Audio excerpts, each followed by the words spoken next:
2024 ఎన్నికల సమరానికి సిద్ధమై మనం ఇవాళ ఇక్కడ మమేకమై ఈ 45 రోజుల పాటు ఏ రకంగా మనం పార్టీని గ్రామ స్థాయి నుంచి బూత్ స్థాయి వరకు ఏ రకంగా బలపరుచుకుంటూ పోవాలి అనే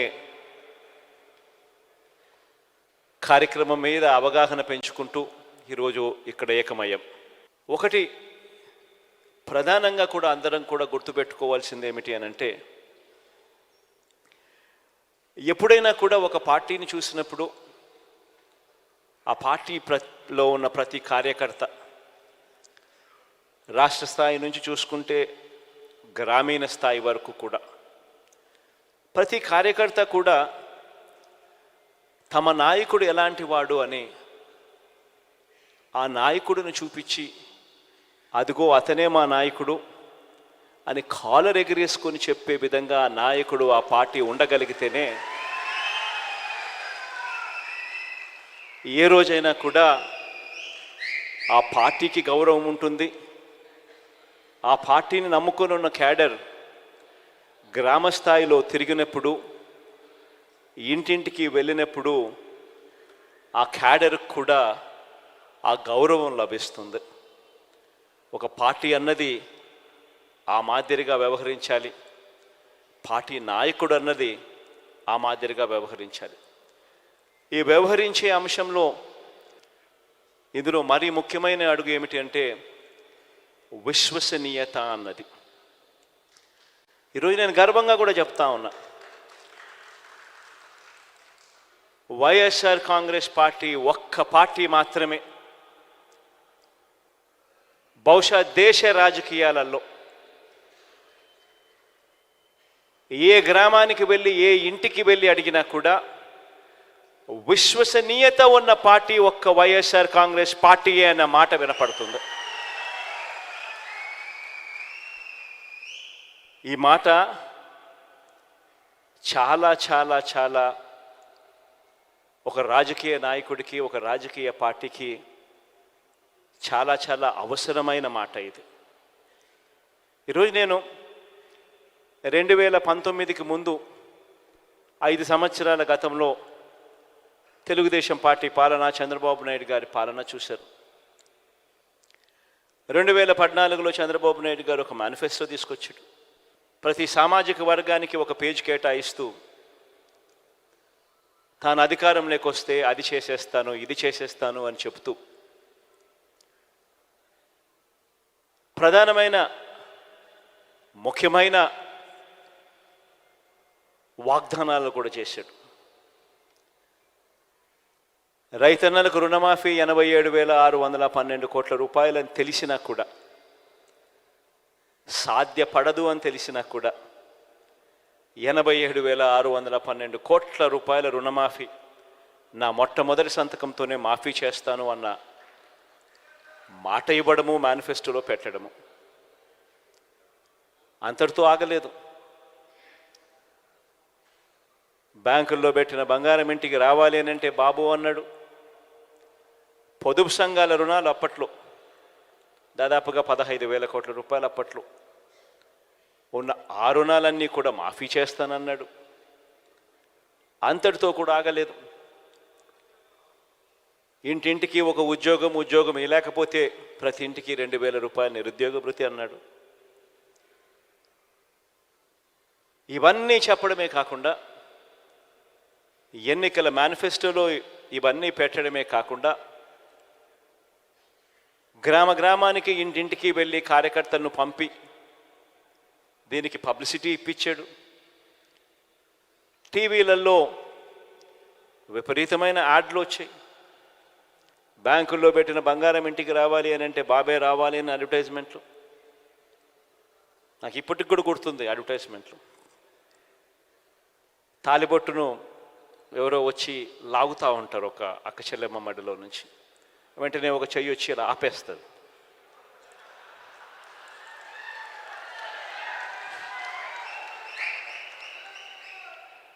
ఆపితే వెంటనే మాటలు వెనకాల నుంచి, బాబు వస్తాడు, బ్యాంకుల్లో పెట్టిన బంగారం ఇంటికి వస్తుంది అని.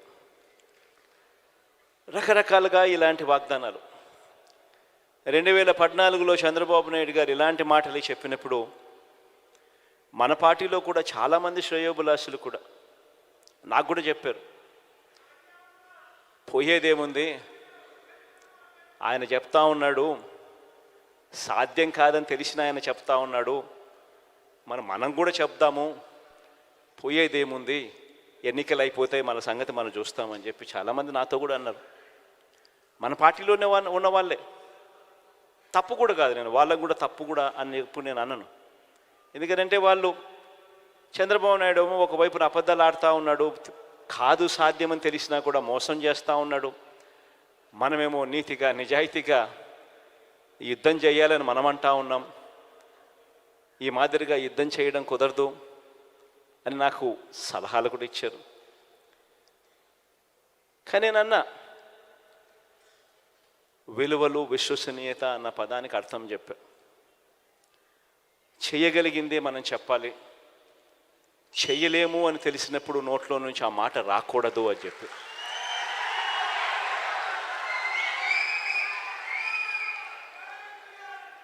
ఆ తర్వాత మనం చెప్పలేకపోయాం. చంద్రబాబు నాయుడుకు తోడు ఆయన దత్తపుత్రుడికి తోడు అప్పట్లో కేంద్రంలో కూడా మోడీ గారి గాలి కూడా వీస్తూ ఉన్నది. ఆయన కూడా వీళ్ళతో భాగస్వాముడైనాడు. అందరూ కలిసి ప్రజలను మొత్తానికైతే గొప్పగా మోసం చేశారు. మోసం చేసి అధికారంలోకి వచ్చారు. వచ్చిన తర్వాత మేనిఫెస్టో అన్నది కనపడకుండా చెత్తబుట్టలోకి వెళ్ళిపోయింది. మేనిఫెస్టో ఎక్కడ ఉంది అని కనీసం వెబ్సైట్లలో వెతికితే వెబ్సైట్లలో కూడా మేనిఫెస్టో కనిపించుకోకుండా చేశారు. ఎక్కడా కూడా ఎన్నికలప్పుడు మేము ఇది చెప్పాము, ఇలా చెప్పినాం కాబట్టి ఇది మేము చేస్తున్నాము అని చేయలేకపోగా, క్యాడర్ కనీసం గ్రామాలలో ఇళ్లకు వెళ్ళి కూడా చెప్పుకోలేని పరిస్థితి. చివరికి ఏం జరిగింది? మోసం ఎప్పుడూ నిలబడదు.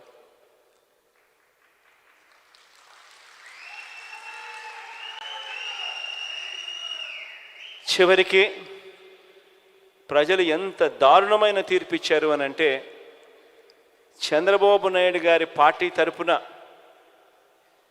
ప్రజల్లోకి వెళ్ళి క్యాంపెయిన్ చేయడానికి చంద్రబాబు నాయుడు గారి క్యాడర్ కూడా గ్రామంలో ఉన్న ఇళ్లకు కూడా వెళ్ళలేని పరిస్థితిలోకి ఆ క్యాడర్ దిగజారిపోయింది. క్యాడర్ అంటే ఫలానా నాయకుడు మావాడు అని చెప్పి కాలర్ ఎగరేసుకొని చెప్పాల్సిన పరిస్థితి నుంచి ఫలాని నాయకుడు మావాడు అని చెప్పడానికి భయపడి ఏకంగా గ్రామాలలో ఇళ్ళకు కూడా వెళ్ళి చెప్పాలంటే కూడా భయపడే పరిస్థితిలోకి క్యాడర్ పోయింది. ఎన్నికలు అయిపోయాయి. 2019 మళ్ళా చంద్రబాబు నాయుడు గారిని నమ్మిన ప్రజలందరూ కూడా మోసపోయిన పరిస్థితిలో ఎన్నికలు జరిగాయి. 2019లో మళ్ళీ మేనిఫెస్టో అన్న అంశం మీద వచ్చింది. 2019లో మనం మేనిఫెస్టో తీసుకొచ్చాం. కేవలం 2 పేజీల మేనిఫెస్టో తీసుకొచ్చాం. 2 పేజీల మేనిఫెస్టో. ఎందుకనంటే ఆ మేనిఫెస్టో అనేది ప్రజలకు గుర్తుండాలి, మనకు గుర్తుండాలి. ఆ తర్వాత అధికారంలోకి వచ్చిన తర్వాత ఆ మేనిఫెస్టో మనం తీసుకొచ్చేటప్పుడు కూడా నేను నా పాదయాత్ర సందర్భంగా ఈ మేనిఫెస్టోకు సంబంధించిన అంశాల గురించి మాట్లాడుతూ ఉన్నప్పుడు కూడా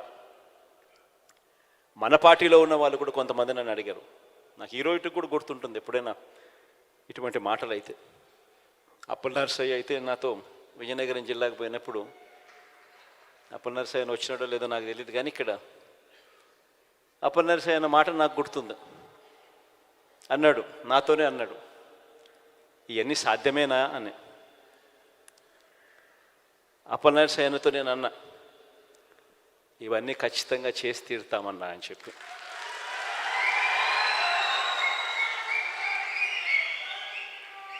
అన్ని ఆలోచన చేసిన తర్వాతనే ఈ నిర్ణయాలకు తీసుకున్నాం.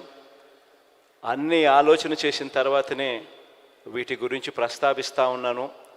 ఇందులో చెప్పిన ప్రతి మాట ఖచ్చితంగా నెరవేరుస్తానన్నా అని చెప్పి నేను చెప్పాను. ఈరోజు 5 సంవత్సరాలు మన పాలన తర్వాత 2019లో బహుశా రాష్ట్ర చరిత్రలో ఎప్పుడు గతంలో చూడని విధంగా ఏకంగా 151 స్థానాలు, 175 స్థానాలకు 151 స్థానాలతో అధికారంలోకి వచ్చాం.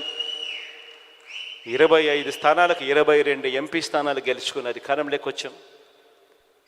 వచ్చిన తర్వాత 5 సంవత్సరాల మన పరిపాలనలో ఆ మేనిఫెస్టో అనేది ఏదైతే మనం చెప్పామో, ఆ 2 పేజీల మేనిఫెస్టో అని మనం ఏదైతే చెప్పామో, ఆ మేనిఫెస్టో అన్నది నిజంగానే ఒక బైబిల్గా, ఒక భగవద్గీతగా, ఒక ఖురాన్గా భావిస్తూనే చిత్తశుద్ధితో అడుగులు వేశాం. ఈరోజు 5 సంవత్సరాల తర్వాత గర్వంగా కూడా ప్రతి క్యాడర్లో ఉన్న ప్రతి ఒక్కరూ, రాష్ట్ర స్థాయి నుంచి గ్రామ స్థాయి దాకా కూడా ప్రతి ఒక్కరూ కూడా గర్వంగా వెళ్ళి ఎన్నికల ముందు అక్క ఇది చెప్పాం,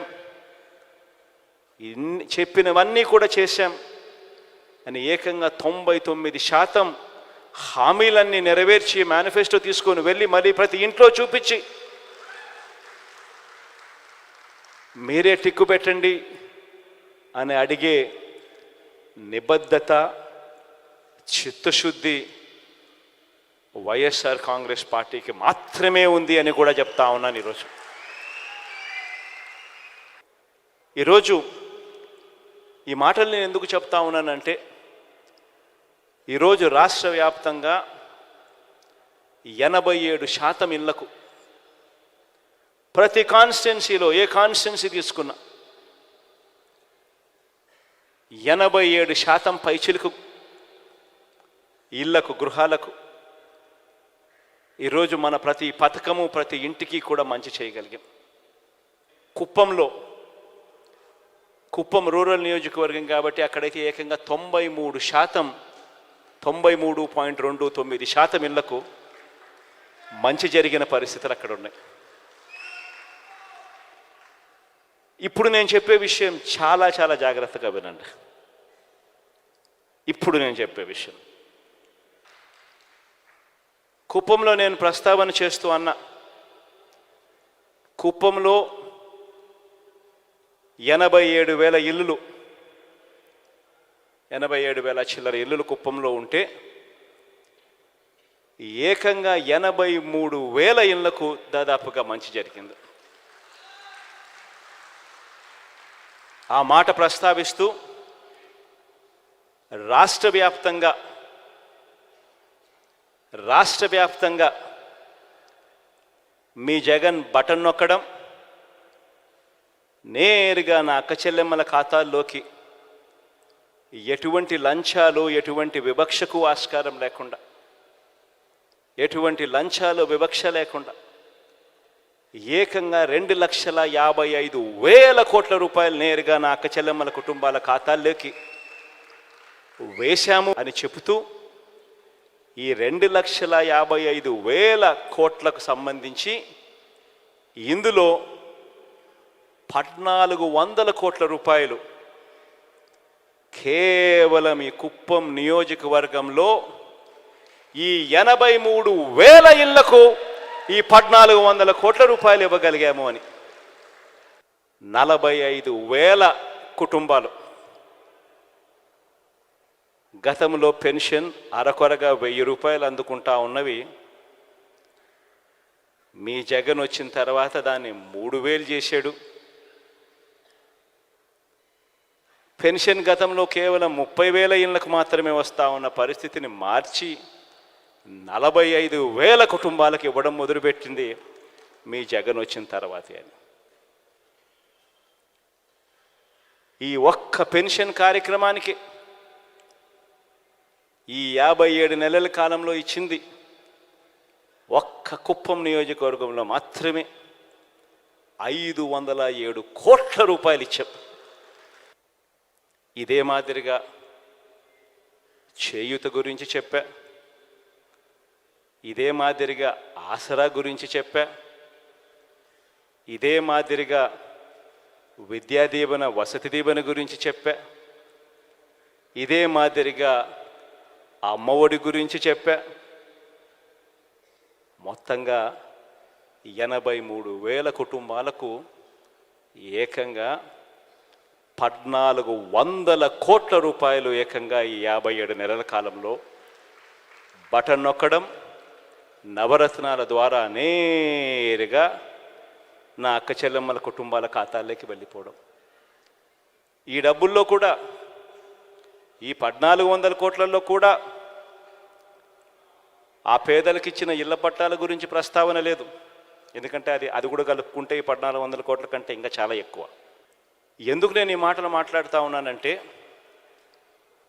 ఏ నాయకుడైనా కూడా ఒక అటువైపున 83,000 కుటుంబాలకు ఈ స్కీమ్లో ఇన్ని వేల కోట్లు, ఈ స్కీమ్లో ఇన్ని వేల కుటుంబాలకు ఇన్ని వందల కోట్లు, ఈ స్కీమ్లో ఇన్ని వేల కుటుంబాలకు ఇన్ని వందల కోట్లు, ఈ స్కీమ్లో ఇన్ని వేల కుటుంబాలకు ఇన్ని వందల కోట్లు ఇచ్చామని చెప్పి చెప్తా ఉన్నప్పుడు అటువైపున ప్రత్యర్థికి గుండెల్లో రైళ్లు పరిగెత్తడం ఖచ్చితంగా మానవ్. ఇది వాస్తవం. ఈ డేటా నియోజకవర్గ స్థాయి నుంచి, మండల స్థాయి నుంచి, సచివాలయం స్థాయి దాకా కూడా మీ అందరికీ అందుబాటులో ఉంది. ఎప్పుడు జరగని విధంగా జరిగిన గొప్ప కార్యక్రమం. కేవలం ఈ 57 నెలల కాలంలో జరిగింది. ఎప్పుడు చూడని విధంగా పరిపాలనలో సంస్కరణలు తీసుకొచ్చాం, మార్పులు వచ్చాయి. అసలు గతంలో ఎప్పుడు ఊహకు కూడా అందల. నిజంగా ఇది సాధ్యమేనా? ఎవడైనా ఎన్నికలకు ముందు ఎవరైనా మనల్ని వచ్చి, మీలో ఎవరినైనా వచ్చి ఇన్ని వందల కోట్ల రూపాయలు, ఇన్ని లక్షల రూపాయలు ప్రతి ఇంటికి ఇవ్వడం, అది కూడా లంచాలు లేకుండా, వివక్ష లేకుండా ఇవ్వడం సాధ్యమేనా అని అంటే మీలో ప్రతి ఒక్కరూ కూడా అలా నవ్వేసి అలా వదిలేస్తారు, సాధ్యమయ్యేది కాదు అనే మాట. కానీ ఈ 57 నెలల కాలంలో లేదు, ఇది సాధ్యమే అని ప్రతి ఇంటికి చూపించగలిగాం. ఎక్కడ లంచాలు లేకుండా, ఎక్కడ వివక్ష లేకుండా నేరుగా అక్క చెల్లెమ్మల ఖాతాల్లోకే నేరుగా ఆ డబ్బులు వెళ్ళిపోయి ఆ అక్క చెల్లెమ్మ కంటికే కనిపించే విధంగా చూపించగలిగాం. ఒక గొప్ప విప్లవాత్మక మార్పు పరిపాలనలో తీసుకొని రాగలిగాం. ఎప్పుడూ జరగని విధంగా, చూడని విధంగా. గ్రామాలలో స్కూళ్ళు మారాయి. ఎప్పుడు ఊహకు కూడా అందలేదు. డబ్బులున్న వాళ్ళకు మాత్రమే ఇంగ్లీష్ మీడియం బడులు, మంచి చదువులు, ట్యాబులు, క్లాస్ రూములలో డిజిటల్ బోధన అని గతం. ఈ 57 నెలల్లో పూర్తిగా ప్రక్షాళన జరిగి ప్రతి పేదవాడు కూడా నిజంగా పేదరికం నుంచి బయటికి పడాలి అనంటే, బయటికి రావాలి అనంటే ఆ ప్రతి పేదవాడికి కూడా క్వాలిటీ ఎడ్యుకేషన్ అన్నది ఎంత అవసరమో గుర్తించి ఆ ప్రతి పేదవాడు వెళ్ళే బడిని ఆ మాదిరిగా క్వాలిటీ ఎడ్యుకేషన్ తీసుకొచ్చిన ఏకైక ప్రభుత్వం కూడా మనది మాత్రమే అని కూడా చెప్పడానికి గర్వపడతా ఉన్నా. ఇవాళ జరుగుతూ ఉన్నది యుద్ధం కేవలం కులాల మధ్య యుద్ధం అన్నది కాదు. ఎవరైనా కులాల మధ్య యుద్ధం అని చెప్పి ఎవరైనా అంటే కాదు. ఈరోజు నా నా నా నా నేను ఎందుకంటా ఉంటానో తెలుసా? ఎందుకంటే వాళ్ళు అట్టడుగున ఉన్న పేదవర్గాలు కాబట్టి. నా ఎస్సీలు, నా ఎస్టీలు, నా బీసీలు, నా మైనారిటీలు అని అంటూనే నా నిరుపేదలను కూడా నేను అంటా.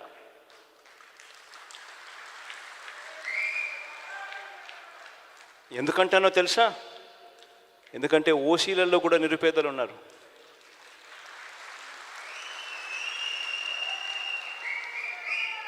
ఇవాళ జరుగుతూ ఉన్నది కులాల మధ్య యుద్ధం కాదు.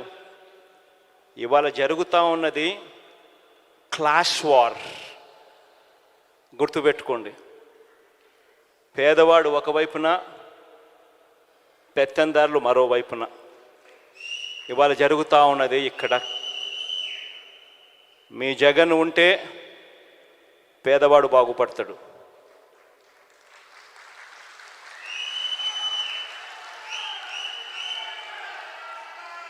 మీ జగన్ ఉంటే లంచాలు లేకుండా, వివక్ష లేకుండా బటన్లు కొనసాగుతాయి.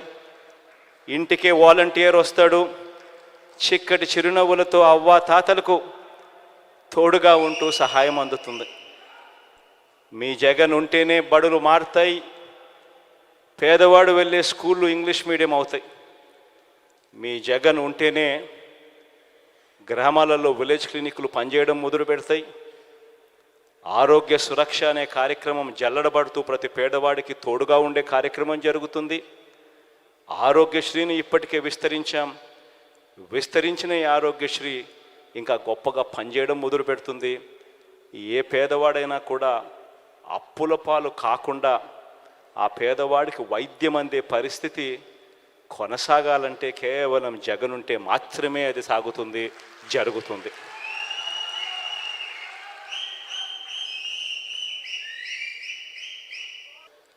ఏ పథకం ఏ సమయంలో ఎప్పుడు ఇవ్వాలనో ఆ సమయం దాటిపోక మునిపే ఆ రైతన్నను చేయి పట్టుకొని నడిపించే, గ్రామస్థాయి నుంచి నడిపించే ఆర్బీకే వ్యవస్థలు ఈరోజు గొప్పగా పనిచేస్తూ ఉన్నాయి.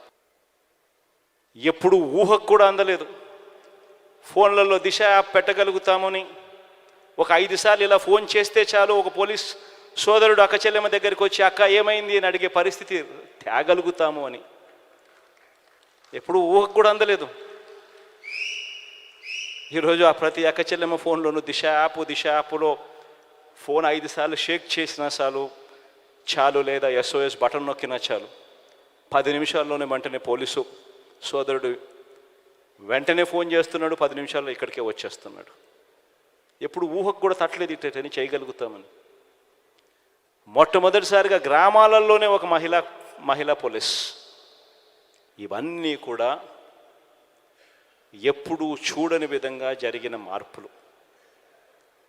ఇవన్నీ కూడా ప్రతి పేదవాడి ఇంటికి తీసుకొని పోవాలి.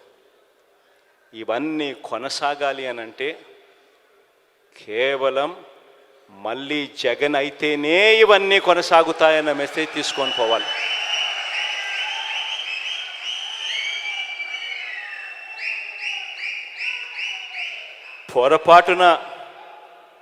పొరపాటున మనం జగన్కి కానీ వైఎస్ఆర్ కాంగ్రెస్ పార్టీకి కానీ ఓటు వేయకపోతే, పొరపాటున కూడా అది జరిగింది అని అంటే మన అంతటా మనమే మళ్ళీ వాలంటీర్ల వ్యవస్థ మాకొద్దు, జన్మభూమి కమిటీలు కావాలి అని చెప్పి మనమే సంతకం పెట్టినట్టే. మనంతటా మనమే మేనిఫెస్టోను ఒక బైబిల్గా, ఒక భగవద్గీతగా, ఒక ఖురాన్గా భావిస్తూ ప్రతి నెల సంవత్సరం పొడుగునా ఏ నెలలో ఏమిస్తాము, ఏ పథకం వస్తుంది అని చెప్పి ఏకంగా షెడ్యూల్ ఇచ్చి, క్యాలెండర్ ఇచ్చి ప్రతి నెల కూడా అమలు చేస్తూ ఉన్న ఈ పథకాలన్నీ కూడా మనమంతటా మనమే వద్దు అని సంతకం పెట్టి ఇచ్చేసినట్టే. మళ్ళీ మేనిఫెస్టో చెత్తబుట్టలోకి వెళ్తుంది. మళ్ళీ ఎవడు పేదవాడి గురించి ఆలోచన చేసే పరిస్థితి ఉండదు. విశ్వసనీయత అన్న పదానికి అర్థం ఎక్కడా ఉండదు. మళ్ళీ పేదవాడు బతుకు చిన్న భిన్నమే అన్న సంకేతం ప్రతి పేదవాడి ఇంట్లోనూ వెళ్ళాలి. ప్రతి పేదవాడికి చెప్పాలి, అమ్మా జగన్ ఏదైనా చెప్తే చేస్తాడు. చెప్పే ముందు 4 సార్లు ఆలోచన చేస్తాడు. చేయగలిగింది మాత్రమే చెబుతాడు. కానీ చంద్రబాబు నాయుడు అలాంటి వ్యక్తి కాదు. ఎన్నికల కోసం, ఓట్ల కోసం ఏమైనా చెబుతాడు, ఎవరినైనా మోసం చేస్తాడు అవసరం కోసం అన్నది మన కళ్ళ ఎదుటనే కనిపించిన సత్యం. 2014లో ఇదే చూసాం, దానికన్నా ముందు ఇదే చూసాం. ఇవాళ తాను కేజీ బంగారం ఇస్తానని చెప్తున్నాడు, ప్రతి ఇంటికి బెంజ్ కారు కొనిస్తానంటున్నాడు. మళ్ళీ జరగబోయేది మాత్రం మళ్ళీ ఇదే అమ్మా అని చెప్పి ప్రతి ఇంటికి వెళ్ళి చెప్పే పరిస్థితి రావాలి. ఈ 45 రోజుల్లో ఇక ఎన్నికలు జరగబోతున్నాయన్న సంగతి జ్ఞాపకం పెట్టుకోండి. ఈ 45 రోజులు దాదాపుగా మన పార్టీలో అయితే మోరార్లెస్ టికెట్లన్నీ మోరార్లెస్ అందరికీ కన్ఫర్మ్ అయినట్టే. మోరార్లెస్ ఎందుకంటే మార్చాల్సినటువన్నీ దాదాపుగా ఇప్పుడే 99% మార్చేసినాము. ఇంకా ఏదైనా ఉంటే ఒకటో అరో ఏదో అన్నా ఉంటే అక్కడో ఇక్కడో ఏదో ఉంటే మొత్తం కలిపినా కూడా పెద్ద ఎక్కువేమి ఉండవు. కాబట్టి అందరికీ మోరార్లెస్ కన్ఫర్మే. కాబట్టి ఖచ్చితంగా పోండి, ఆర్గనైజేషన్ మీద ధ్యాస పెట్టండి. ఇంతగా ప్రతి ఇంటికి మంచి చేసి ఇదిగో ఇన్ని లక్షలు మీ ఇంట్లో మంచి జరిగింది అని చెప్పి ఏకంగా లెటర్ల రూపకంలో ఇచ్చి ఆ జరిగిన మంచిని చెప్పగలిగిన పరిస్థితి బహుశా దేశ చరిత్రలో ఏ పార్టీ కూడా తమ ఎమ్మెల్యే అభ్యర్థులకు ఇచ్చిన పరిస్థితి ఎప్పుడూ ఉండకపోవచ్చు. ఒక్క వైఎస్ఆర్ కాంగ్రెస్ పార్టీ మాత్రం మన ఎమ్మెల్యేలకు ఆ అవకాశం ఇస్తూ ఉంది. కాబట్టి మీరు చేసుకోవాల్సిందల్లా ఇంకా ఆర్గనైజేషన్ మీద ధ్యాస పెట్టడం. రాబోయే రోజుల్లో నేను ఒకటే చెప్తా ఉన్నా, ప్రతి నియోజకవర్గం ఏ గ్రామం తీసుకున్నా అందులో 93% 87% ఇళ్లకు మనం మంచి చేసాం. 93 87 అయితే నగరాలు సిటీలు అయితే 80 ఏమో. ఎక్కడ చూసినా ఈ స్థాయిలో మంచి జరిగింది. మరి 87% ఇళ్లకు మంచి జరిగితే అది ఏ నియోజకవర్గం అన్నా ఉండని, కుప్పం నుంచి ఇచ్చాపురం వరకు ఏ నియోజకవర్గమైనా ఉండని, ఇదే పరిస్థితి ప్రతి నియోజకవర్గంలో కూడా జరిగితే చేయగలిగినది ఏ ఇంట్లో ఎంత మంచి చేశామని ఏకంగా లెటర్లు తీసుకొని పోయి అక్క మీ ఇంట్లో ఇన్ని లక్షల రూపాయలు మంచి జరిగింది అని చెప్పి చెప్పగలుగుతా ఉన్నాం. మరి ఇంత మంచి జరిగినప్పుడు ప్రతి ఇంటికి ప్రతి గ్రామంలోనూ ఎందుకు మెజారిటీ రాకూడదు? ఆ గ్రామంలో వచ్చే మెజారిటీ ప్రతి మండలానికి ఎందుకు రాకూడదు? ఆ మండలంలో వచ్చే మెజారిటీ ప్రతి నియోజకవర్గానికి ఎందుకు రాకూడదు అని అడుగుతా ఉన్నా.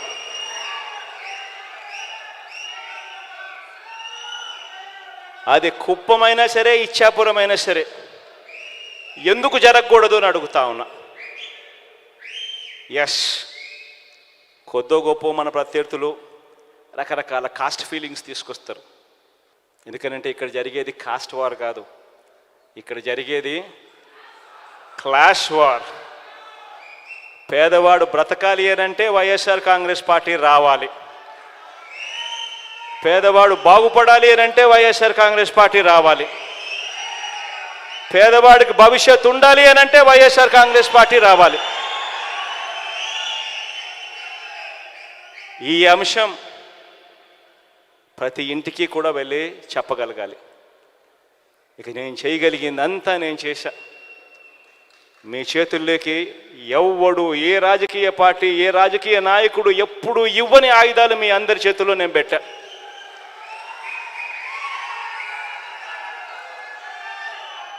ఇక ముందుకు తీసుకొని పోయి ఈ ఎన్నికల్లో గెలిచి రావాల్సిన బాధ్యత ఇక కేవలం మీ మీద, ఈ 45 రోజుల్లో మీరు చేసే ఆర్గనైజేషన్ స్ట్రెంగ్త్ మీద మాత్రమే ఆధారపడి ఉంది అని చెప్పి మాత్రం చెప్తా ఉన్నా. ప్రతి ఒక్కరూ కూడా రెట్టించిన ఉత్సాహంతో పోండి. మంచి చేశాం, మంచి చేసి ఓటు అడుగుతా ఉన్నామన్న ఒక గొప్ప సంతృప్తితో పోండి. పోయి ఈసారి మాత్రం లాస్ట్ టైం నాకు 151 వచ్చాయి, లాస్ట్ టైం 22 ఎంపీలు వచ్చాయి.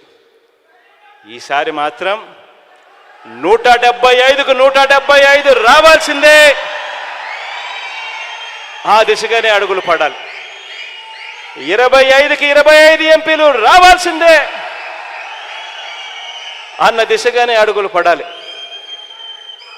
ఆ దిశగానే అంతే కాన్ఫిడెన్స్తో అడుగులు వేయమని చెప్పి మీ అందరికీ కూడా all the very best wishes తెలియజేస్తూ సెలవు తీసుకుంటా ఉన్నాను.